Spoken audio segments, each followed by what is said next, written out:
Hilton young कमिशनच्या त्या बैठकीमध्ये एक ब्रिटिश अधिकारी डॉक्टर बाबासाहेब आंबेडकरांना वारंवार कमी लेखण्याचा प्रयत्न करत होता, पण बाबासाहेबांच्या एका शब्दाने अक्षरशः पूर्ण सभागृह स्तब्ध झालं होतं. नेमकं त्या दिवशी असं काय घडलं जाणून घेण्यासाठी व्हिडिओ शेवटपर्यंत नक्की बघा. ही गोष्ट आहे हिल्टन यंग कमिशनच्या त्या बैठकीत. त्या दिवशी एक ब्रिटिश अधिकारी भारताच्या प्रश्नावरती भाषण करत होता. तो एका पुस्तकामधून माहिती काढत होता, आकडेवारी वाचत होता आणि बाबासाहेबांवरती व्यक्तिगत वाद घालत प्रश्न विचारत होता. तो ब्रिटिश अधिकारी बोलत असताना डॉक्टर बाबासाहेब आंबेडकर शांतपणे सर्व ऐकत होते. त्या ब्रिटिश अधिकाऱ्यांचं संपूर्ण बोलणं झाल्यानंतर बाबासाहेब शांतपणे आपल्या जागेवर उभे राहिले आणि म्हणाले, मिस्टर, तुम्ही ज्या पुस्तकामधून ज्या प्रबंधामधून माहिती काढून मला प्रश्न विचारत आहात, ऍक्च्युली ते पुस्तक तो प्रबंध मीच लिहिला आहे. बाबासाहेबांचा हे शब्द ऐकता संपूर्ण सभागृह बाबासाहेबांकडे आश्चर्यचकित होऊन बघत होते.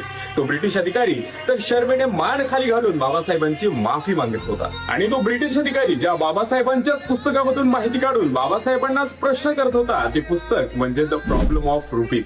पुढे बाबासाहेबांच्या याच पुस्तकाच्या आधारावर 1 एप्रिल 1935 मध्ये आरबीआय रिझर्व्ह बँक ऑफ इंडियाची स्थापना करण्यात आली.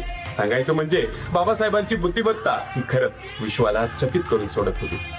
जय